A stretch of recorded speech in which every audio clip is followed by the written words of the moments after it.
ह्याच्या आधी जो तुम्ही व्हिडिओ बघितला आहे तो ह्याच व्हिडिओचा पहिला पार्ट आहे.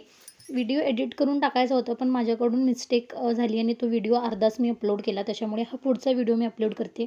आत्ता मी चाललो आहे आत्याच्या गावी. माझी आत्या आजारी होती, हॉस्पिटलाइज होती. तिला आम्ही बघायला चाललो होतो. मी, माझे मम्मी पप्पा, माझ्या 2 काकी आणि एक वहिनी आम्ही असं सगळेजण गेलेलो. तर हा आमच्या गावाकडून जायचा रोड आहे. दुसऱ्या गावाला जाण्यासाठी तिथपर्यंत गाडी नाही आहे. स्वतःची काही प्रायव्हेट गाडी असेल तरच आम्ही जाऊ शकतो. जर ह्या बाजूने गेलो तर फायनली आम्हाला बस भेटली आणि त्याच्यानंतर आम्ही निघालो. ही बस डायरेक्ट माझ्या आत्याच्या गावी जाते. त्याच्यामुळे तिथं जाण्यास काही प्रॉब्लेम येत नाही. पण पहिला आमच्या गावातून चालावं लागतं. पण इकडून जर आम्ही दुसऱ्या रूटने गेलो तर डायरेक्ट गावातून गाडी आहे आमच्या पण तिथं उतरलो आणि मग आम्ही चालत आत्याच्या घरी चाललो होतो. अगदी 2-3 मिनटावर आत्याचं घर आहे. मी जास्त काही तिकडे शूट करेन की नाही माहिती नाही, पण बघू जमलं तर शूट करेनच मी. मी शाळेला, कॉलेजला असताना माझ्या आत्याच्या घरी राहायला जायची. कॉलेजला मी कोवाडलाच होती त्याच्यामुळे बऱ्याचदा मी इथं राहायलासुद्धा यायची आणि इथे माझ्या आत्याचं घर. तिथे काही व्हिडिओ शूट केला नाही मी, पण घरी आल्यानंतर ही मी करामत करून घेतली. काय ते तुम्हाला पुढे समजेलच. आणि तिथे मी काय व्हिडिओ शूट केला नाही तिथलं सगळं आवरून झालं. तर उद्याचा जीकेचा पेपर आहे ना बाळा उद्या. हां, जीकेचा पेपर आहे उद्या. तर रिव्हिजन मी त्याची घेतली आता जस्ट. आणि काय झालं, मी गावी गेली होती. तिकडं मला व्हिडिओ कंटिन्यू करायचा होता, पण तिथे गेल्यानंतर आत्याची कंडिशन बघितली आणि मग इच्छा झाली नाही. कारण आम्ही गेलो तेव्हा तिला ऑक्सिजन लावून ठेवलेले. म्हणजे बाकी सगळे रिपोर्ट्स तिचे नॉर्मल आहेत. फक्त श्वास घेताना तिला त्रास होतो आहे, फुफ्फुसांवर ताण पडतो आहे त्यामुळे तिला ऑक्सिजन लावलेलं होतं. बाकी नॉर्मल आहे ती. पण आम्ही बोलत बसलो. पहिला सुरुवातीला जेव्हा बघितलं तेव्हा फार भीती वाटली. नंतर मग सगळं समजलं एक्झॅक्ट काय प्रॉब्लेम आहे. तेव्हा अजून कुठं थोडं बरं वाटलं की ठीक आहे, बाकीचे ॲटलिस्ट रिपोर्ट तरी तिचे नॉर्मल आहेत. आणि बराच वेळ आमच्यासोबत बसून बोलली आत्या आणि मग त्याच्यानंतर परत तिला ते लावलं गेलं. जेवण वगैरे आम्ही तिथं केलं आणि त्याच्यानंतर आम्ही घरी यायला निघालो. येते वेळी बस चुकली नेमकी, त्याच्यामुळे अर्ध्या रस्त्याला चालत यावं लागलं. तिथून मी वेगळा रूट पकडला येण्यासाठी घरी. मम्मी पप्पा आणि बाकीच्या काकी वगैरे त्यांनी वेगळा रूट पकडला, कारण त्यांचा रस्ता वेगळा माझा वेगळा होता. त्याच्यामुळे जी बस आम्हाला दोघांनाही एकाच रस्त्याने घेऊन येणार होती ती बस नेमकी मिस झाली आमच्याकडून. पण आत्याला भेटून आलो तर बरं वाटतंय आता. तिलाही बरं वाटलं असेल आम्हा सगळ्यांना भेटून.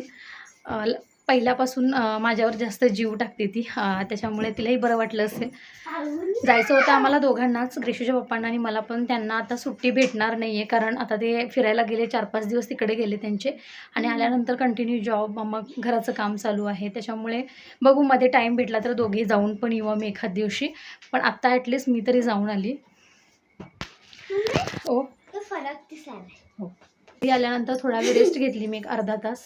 त्याच्यानंतर व्हिडिओ काही केलाच नाही मी घरी येताना, पण रेस्ट घेऊन उठली आणि मग त्याच्यानंतर वरती टेरेसवर पाणी मारायला गेली. टेरेसला पाणी मारलं आणि जेव्हा इथे आतमध्ये पाणी मारत होती तर एक खिळा होता फळीमध्ये, सेंटरिंगवाले टाकून गेलेले, म्हणजे ते फळ्या खिळ्याच्या आणि तशाच होत्या तिकडे. तर मी काय केलं, ज्या दिवशी स्लॅब पडलं त्याच्या दुसऱ्या दिवशी सगळे खिळे पूर्ण उचललेले आणि ज्या फळ्यांना खिळे होते ते सगळ्या साईडला ठेवल्या होत्या. आणि इतके दिवस मी सांभाळून राहत होती. ग्रेशूलासुद्धा तिकडे पाठवत नव्हती मी. एक साईडनं रेग्युलर झाडू मारून क्लीन करत होती जाय येण्यासाठी वाट.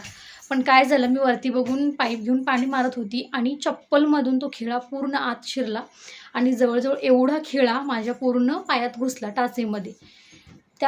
जे त्याला फळी होती ना, लाकूड होतं, त्याच्या सकट तो चपलेला चिकटला आणि एवढा असा खिळा आतमध्ये जाऊन बसला. एकदम असं पॅक झालं, ते गच्च झालं आणि मी खूप प्रयत्न केला काढायचा, अजिबात निघत नव्हतं. दोन्ही हाताने काढायला बघितलं तरीही निघत नव्हतं. जाम दुखत होतं, कारण खिळा जर टाचेमध्ये गेला आणि तो पण गंजलेला होता तर खूप जास्त त्रास झाला. त्याच्यानंतर जो मी खेचून काढला आणि इतकं रक्त गेलं बाहेर, सगळं रक्त, पूर्ण बाथरूममध्ये रक्त, बाहेरचा पॅसेज आहे तिथं पूर्ण रक्त. मी पूर्ण पाणी टाकून नंतर धुवून घेतलं आणि जसं पाणी लागेल तसं अजूनच दुखायला लागलं. ते जाम रक्त गेलं. थोडा वेळ असंच पाय एकदम असा खाली असा टेकून धरली आणि मग थोड्या वेळानं रक्त कमी झालं. 1-2 मिनटाचं रेस्ट घेतली बसून आणि मग त्याच्यानंतर लगेच डॉक्टरकडे गेली. TTचं इंजेक्शन करून घेतलं आणि ड्रेसिंग पण करून घेतलं. तर आता मगाशी जेवढं दुखत होतं त्याच्या जास्त डबल मला आत्ता दुखते. मी गोळ्या वगैरे घेतलेल्या आहेत, डॉक्टरांनी दिलेलं इंजेक्शन पण घेऊन आले TTचं. पण जेवढं मगाशी दुखत नव्हतं त्याच्या डबल आत्ता दुखते. मला अजिबात पाय टेकायलाच येत नाही, इतकं भयानक दुखते. ते टाचेला झाल्यामुळे तर अजूनच नको वाटतंय. आणि ज्या चप्पलमधून तो खिळा लागला मला, त्या चप्पलमधून सुद्धा तो खिळा आता निघत नाही आहे. इतका तो गच्च बसला आहे. मी काढायला बघितलं पण मला काढायलासुद्धा आला नाही. मी तुम्हाला दाखवते तो खिळा. ह्या फळ्या अशा ठेवलेल्या यांनी आणि मी साईडला पण करून ठेवलेलं आहे बघा, असे खिळे फळ्यांना या सगळ्या. हे काढून ठेवलेलं आणि हे बघा इथे पण रक्त. नाही मी आत्ता व्यवस्थित सगळीकडे रक्त लागले आणि जो खिळा मगाशी थोडा मी काढून गेले त्याच्यातला आहे बघा दोन्ही हाताने. आता एवढा गॅप दिसतंय पण जेव्हा मला लागला तेव्हा एवढा गॅप नव्हता त्याला. आणि हा पूर्ण असा ह्याला टच झालेला आणि हे पूर्ण असं आतमध्ये घुसलेलं. इकडे पण रक्त पडलेलं दिसत असेल. हे पूर्ण असं आतमध्ये होतं ते मी काढायला बघते पण ते निघतच नाही आहे. नशीब ही चप्पल अशी इथून इथे पडली नाही तर हे सुद्धा पुढच्या पायामध्ये लागलं असतं. नशीब माझं मी वाचले.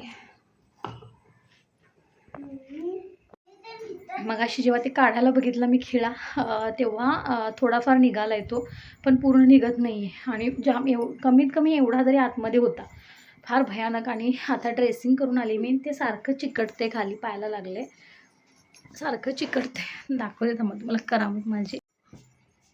मला गप लागते. हे बघा असं आहे इकडे लागलं ह्या साईडला आणि हे जाम इथं तर सूज पण आली मे बी आणि ते दुखते फार. असं अजिबात असा मला पाय टेकवताच येत नाही असं फार दुखतं. हां थोडंसं पायाला पण स्वेलिंग आल्यासारखं वाटतं. एवढं जास्त नाही आहे हलकंच आहे स्वेलिंग. आता हे सगळं आवरलं आहे तर आता आम्ही खाली जातो. नेमके हे इथे नाही आहेत आणि असं झालं. त्याच्यानंतर चालत जायला डॉक्टरकडे पण येत नव्हतं मला. अजिबात टाच टेकायलाच आली नाही. इतकं भयानक दुखत होतं ते. ब्लड थांबलं होतं पण मला टेकायलाच येत नव्हतं पाय. तसंच कशी बशी मी डॉक्टरकडे गेली आणि इंजेक्शन लगेच घेऊन आली मी. कारण परवा म्हणजे स्लॅब पडलं आमचं त्या दिवशी. त्याच दिवशी मला लोखंडीची तारा असतात त्याच्यामधले एक तार लागली इथं हाताला. हे बघा इथं डाग पण झाला आहे तो. आणि तेव्हा पण मी इंजेक्शन घेतलेलं नव्हतं. ती पण गंजलेलीच होती आणि मी अजिबात इंजेक्शन तेव्हा पण घेतलं नव्हतं आणि ती तार पण गंजलेली होती.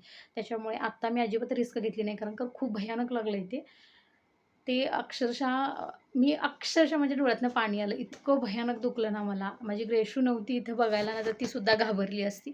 पण जेव्हा ती घरात आली तेव्हा ती पण मला बघून रडली. इतका भयानक त्रास झाला मला. फार भयानक दुखतं ते आणि आता तर अजिबातच टेकायला येत नाही. तर चला आज खूप हेक्टिक झालं आहे सगळं माझं रुटीन. आल्यानंतर हा पराक्रम करून घेतला मी. थोडं फोनवरनं ओरडा पण बसला मम्मीचा वगैरे की जरा लक्ष देऊन काम करत राहा म्हणून. तर आजचा व्हिडिओ मी इथंच एंड करते. परत भेटू एक छानसा व्हिडिओ घेऊन. तोपर्यंत बाय बाय. तुम्हाला माझे व्हिडिओ आवडत असले चॅनलला नक्की सबस्क्राईब करा, लाईक शेअर कमेंट करा आणि बेल आयकॉनवर प्रेस करायला अजिबात विसरू नका. माझी ग्रेशू समोर बसले आणि हसते ती माझ्याकडे बघून. आणि हो आज आम्ही जे गावी गेलेलो आत्याच्या घरी माझ्या जातेवेळी मी थोडंफार इथं शूट घेतलं होतं आणि मी एडिट दुसरा व्हिडिओ केलेला शॉर्ट व्हिडिओ. आणि बसमध्ये जायच्या नादात आणि ते बस सारखं हलत होती ना त्याच्यामुळे मला समजलंच नाही. जो मी आज 2 मिनटाचा व्हिडिओ बनवला तोच मी अपलोड केला आणि जो शॉर्ट व्हिडिओ मी तयार करून ठेवलेला एडिट करून तो तसाच राहिला. आणि जो अपलोड झाल्यानंतर मी पाहिला तर असं अर्धवटच व्हिडिओ मी शूट केला अपलोड केला. त्याच्यामुळे आता तो थांबवू तर शकत नव्हती. मग अनलिस्टेड केलं, टायटल चेंज केलं आणि मग त्याच्यानंतर डिस्क्रिप्शन वगैरे सगळं चेंज केलं, टॅग चेंज केले आणि मग तो व्हिडिओ परत पब्लिक केला. आणि त्याच्या पुढचा हा व्हिडिओ आहे. तर चला हा व्हिडिओ मी इथंच थांबवते आता.